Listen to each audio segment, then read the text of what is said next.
World cup ഫുട്ബോളിലെ ആദ്യഘട്ടമായ group തല മത്സരങ്ങൾ.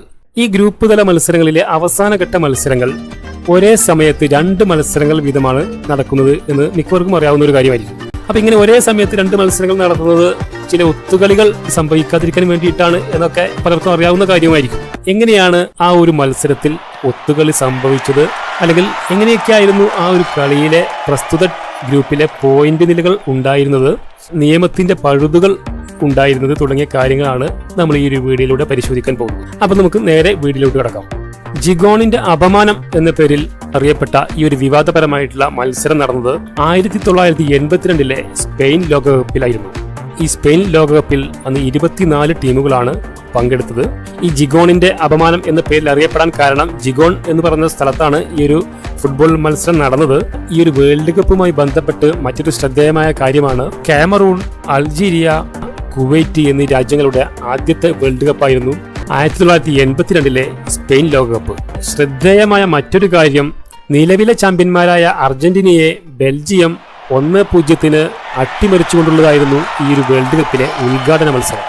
6 ഗ്രൂപ്പുകളായി തിരിച്ച മത്സരങ്ങളായിരുന്നു ഈ ഒരു ലോകകപ്പിനുണ്ടായിരുന്നത്.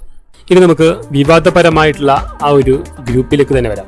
രണ്ടാമത്തെ ഗ്രൂപ്പായ ഗ്രൂപ്പ് ബിയിലായിരുന്നു പ്രസ്തുത സംഭവം അരങ്ങേറിയത്. ഈ ഒരു ഗ്രൂപ്പിലുണ്ടായിരുന്ന 4 ടീമുകൾ west Germany, Austria, Algeria, Chile എന്നീ രാജ്യങ്ങളായിരുന്നു. 82 സ്പെയിൻ ലോകകപ്പിലെ പോയിന്റ് കണക്കുകൾ നോക്കിയാൽ ഇന്നുള്ളതിനേക്കാൾ ചെറിയ ചില വ്യത്യാസങ്ങളുണ്ട്. അതായത് ഒരു ജയത്തിന് അന്ന് 2 പോയിന്റ് ആയിരുന്നു, സമനിലക്ക് 1 പോയിന്റ്, തോൽവിക്ക് 0 പോയിന്റ്. ഈ ഒരു അടിസ്ഥാനത്തിലാണ് അന്ന് പോയിന്റുകൾ കണക്കാക്കിയിരുന്നത്. ഈ ഒരു ഗ്രൂപ്പിലെ ഓരോ ടീമിന്റെയും പോയിന്റ് നില ഇവിടെ കാണാം. വെസ്റ്റ് ജർമ്മനിക്ക് 4 പോയിന്റ് ഉണ്ട്, അൾജീരിയക്ക് 4 പോയിന്റ് ആണ്, ഓസ്ട്രിയക്കും 4 പോയിന്റ് കിട്ടിയിട്ടുണ്ട്. ഇവിടെ ചിലിക്ക് മാത്രമാണ് 3 മത്സരങ്ങളിലും തോൽവി ഏറ്റുവാങ്ങിയിട്ട് 0 പോയിന്റ് കിട്ടിയിട്ടുള്ളത്. നമുക്കറിയാം ഈ ഒരു ഗ്രൂപ്പിൽ നിന്ന് ഏറ്റവും മികച്ച 2 ടീമുകളെ മാത്രമാണ് അടുത്ത ഘട്ടത്തിലേക്ക് കടക്കുന്നത്. അപ്പൊ എങ്ങനെയൊക്കെയാണ് ഓരോ രാജ്യത്തിനും 4 പോയിന്റ് വീതം കിട്ടിയിട്ടുള്ളത് എന്ന് ഇവിടെ കാണിച്ചിട്ടുണ്ട്. ഇപ്പൊ വെസ്റ്റ് ജർമ്മനി ആണെങ്കിൽ ആദ്യ കളിയിൽ തോൽവിയായിരുന്നു, 0 പോയിന്റ് ആണ്. അതിനുശേഷം നടന്ന 2 മത്സരങ്ങളിലും വിജയമായിരുന്നു, 2 പോയിന്റുകൾ വീതം ലഭിച്ചിട്ടുണ്ട്, അങ്ങനെ 4 പോയിന്റ് ആയിട്ടുണ്ട്.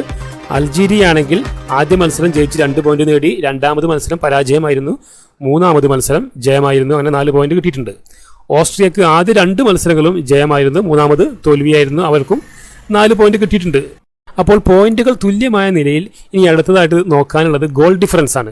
ഗോൾ ഡിഫറൻസ് എന്ന് പറഞ്ഞു കഴിഞ്ഞാൽ ഓരോ രാജ്യവും അടിച്ച ഗോൾ അവർ വഴങ്ങിയ ഗോളിനെ മൈനസ് ചെയ്തുകൊണ്ട് എത്രയുണ്ടെന്ന് നോക്കുന്നതാണ്. ഇവിടെ ഗോൾ ഡിഫറൻസ് നോക്കിയിട്ടാണ് ഇനി അടുത്ത ഘട്ടത്തിലേക്ക് ആരൊക്കെ പ്രവേശിക്കണമെന്ന് നോക്കുന്നത്. ഇവിടെ നമുക്ക് ഗോൾ ഡിഫറൻസ് കാണാം. വെസ്റ്റ് ജർമ്മനി 6 ഗോളുകൾ നേടിയിട്ടുണ്ട്, 3 ഗോൾ വഴങ്ങിയിട്ടുണ്ട്. അപ്പൊ അവരുടെ ഗോൾ ഡിഫറൻസ് 3 ആണ്.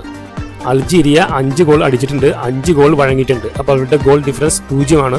ഓസ്ട്രിയ 3 ഗോൾ അടിച്ചപ്പോൾ 1 ഗോൾ മാത്രമാണ് വഴങ്ങിയിട്ടുള്ളത്. അപ്പൊ അവരുടെ ഗോൾ ഡിഫറൻസ് +2 ആണ്. ഇനി ചിലിയുടെ ഗോൾ ഡിഫറൻസ് നോക്കുക. അവർ അടിച്ച ഗോളുകൾ കുറവാണ്, 3 ആണ്, വഴങ്ങിയ ഗോളുകൾ കൂടുതലാണ്, അപ്പൊ -5 ആണ്. അപ്പൊ ചിലി എന്ന രാജ്യം ഇവിടെ ഔട്ടായിട്ട് പോവുകയാണ്. ഇനിയുള്ള ചിത്രങ്ങളിൽ ചിലി എന്ന രാജ്യം എന്തായാലും ഇല്ല. ബാക്കി 3 രാജ്യങ്ങളുടെ കാര്യങ്ങളാണ് ഇനി പറയാൻ പോകുന്നത്. അപ്പോൾ വെസ്റ്റ് ജർമ്മനിക്ക് ഡയറക്റ്റ് ആയിട്ട് അടുത്ത റൗണ്ടിലേക്ക് എൻട്രി ഉണ്ട്, കാരണം ഏറ്റവും ടോപ്പിൽ നിൽക്കുന്നത് അവരാണ്.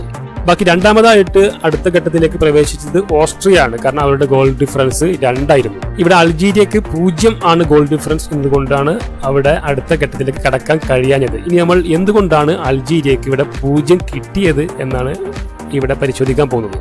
വിവാദപരമായിട്ട് വെസ്റ്റ് ജർമ്മനി അവിടെ കൂടുതൽ ഗോളിന് ശ്രമിക്കാത്തതാണ് ഇവിടെ അൾജീരിയയെ ബാധിച്ചത് എന്ന് നമുക്കറിയാം. അപ്പൊ എങ്ങനെയാണത് സംഭവിച്ചത് എന്ന് ഈ ഒരു ചാർട്ടിലൂടെ നമുക്ക് മനസ്സിലാക്കിയെടുക്കാം. വെസ്റ്റ് ജർമ്മനിയും ഓസ്ട്രിയയും തമ്മിലുള്ള അവസാന മത്സരം നടക്കുന്നതിന് മുമ്പുള്ള പോയിന്റ് നില. ഇവിടെ വെസ്റ്റ് ജർമ്മനിക്ക് അടിച്ച ഗോളുകൾ 5 ആണ്, വഴങ്ങിയ ഗോൾ 3 ആണ്. അപ്പൊ 5-ൽ നിന്ന് 3 ഒഴിവാക്കിയാൽ 2 ആയിരിക്കും അവരുടെ ഗോൾ ഡിഫറൻസ് എന്ന് നമുക്കറിയാം, ഇവിടെ കാണിച്ചിട്ടില്ലെങ്കിലും. അൾജീരിയയുടെ ഗോൾ ഡിഫറൻസ് അവരുടെ കളികളെല്ലാം കഴിഞ്ഞതാണ്, 0 ആണ്. ഓസ്ട്രിയയുടെ അടിച്ച ഗോളുകൾ 3 ആണ്. ഇതുവരെയും അവർ ഗോൾ വഴങ്ങിയിട്ടില്ല. അവസാന മത്സരത്തിലായിരുന്നു അവർ 1 ഗോൾ വഴങ്ങിയത്. ഇവിടെ നമ്മൾ സാങ്കല്പികമായിട്ട് ഒരു കാര്യം ഇവിടെ നോക്കുകയാണ്. ജർമ്മനി ഇവിടെ 3 ഗോൾ നേടുകയായിരുന്നെങ്കിൽ ഇവിടെ വെസ്റ്റ് ജർമ്മനിക്ക് അടിച്ച ഗോളുകളുടെ പട്ടികയിൽ 8 എന്ന് രേഖപ്പെടുത്തുകയും വഴങ്ങിയ ഗോൾ 3 ആയതുകൊണ്ട് അവരുടെ ഗോൾ ഡിഫറൻസ് 5 ആയിരിക്കും. അപ്പൊ എന്തായാലും അവർ അടുത്ത ഘട്ടത്തിലേക്ക് കടക്കുന്നു. പക്ഷേ ഇവിടെ അപ്പൊ ഓസ്ട്രിയ അടിച്ച ഗോളുകളും വഴങ്ങിയ ഗോളുകളും 3 ആകുമ്പോൾ അവരുടെ ഗോൾ ഡിഫറൻസ് 0 മാറുന്നു. നിലവിൽ അൾജീരിയയുടെ ഗോൾ ഡിഫറൻസും 0 ആയതുകൊണ്ട് ഈ രണ്ടാം സ്ഥാനത്തിൽ 2 പേർ അർഹരാകുന്നു എന്നുള്ളതാണ് വസ്തുത. അപ്പോൾ ഇവർ തമ്മിലുള്ള ഒരു കമ്പാരിസൺ അവിടെ നടക്കുമ്പോൾ മറ്റൊരു ക്രൈറ്റീരിയ വേണ്ടി വരുന്നു അടുത്ത ഘട്ടത്തിലേക്കുള്ള യോഗ്യത തീരുമാനിക്കാൻ. ഇനി അതല്ല, ജർമ്മനി 3-ൽ കൂടുതൽ ഗോളുകൾ അവിടെ അടിക്കുകയായിരുന്നെങ്കിൽ ഇവിടെ ഓസ്ട്രിയയുടെ ഗോൾ ഡിഫറൻസ് വീണ്ടും കുറയുന്നു, മൈനസിലേക്ക് വരുന്നു. അവിടെ അൾജീരിയക്ക് അടുത്ത ഘട്ടത്തിലേക്ക് യോഗ്യത ലഭിക്കുന്നു. വെസ്റ്റ് ജർമ്മനി യഥാർത്ഥത്തിൽ 6 ഗോൾ മാത്രമാണ് അടിച്ചിട്ടുള്ളത്. ഈ ഒരു ചാർട്ട് തീർത്തും സാങ്കല്പികമാണ് എന്ന് മനസ്സിലാക്കുക. അപ്പൊ ഈ ഒരു സ്ഥിതിവിശേഷം മുൻകൂട്ടി അറിയാവുന്നത് കൊണ്ട് തന്നെ വെസ്റ്റ് ജർമ്മനി 1 ഗോൾ മാത്രം ഓസ്ട്രിയക്ക് അടിച്ചതിന് ശേഷം അവിടെ ബാക്കി സമയം വേസ്റ്റ് ചെയ്യുകയായിരുന്നു എന്നാണ് ഫുട്ബോൾ ലോകത്ത് ചർച്ചാ വിഷയമായി മാറിയത്. അപ്പൊ ഇങ്ങനെ കളിയിലൂടെ നേടുന്ന പോയിന്റ് നിലകൾ മറ്റു രാജ്യങ്ങളെ പല രീതിയിലും ബാധിക്കുന്നു എന്നുള്ളത് കൊണ്ടാണ് ഈ അവസാന ഘട്ട മത്സരങ്ങൾ ഒരേ സമയത്ത് നടക്കുന്നത്. അപ്പോൾ മറ്റ് രാജ്യത്തിന്റെ ഒരു പോയിന്റ് നിലയോ അല്ലെങ്കിൽ ജയപരാജയമോ മനസ്സിലാക്കാൻ കഴിയില്ല എന്നുള്ളത് കൊണ്ടാണ് ഇങ്ങനെ ഈ ഒരു വേൾഡ് കപ്പിന് ശേഷമുള്ള മത്സരങ്ങളിലെല്ലാം ഇങ്ങനെയൊരു നിയമം കൊണ്ടുവന്നത്.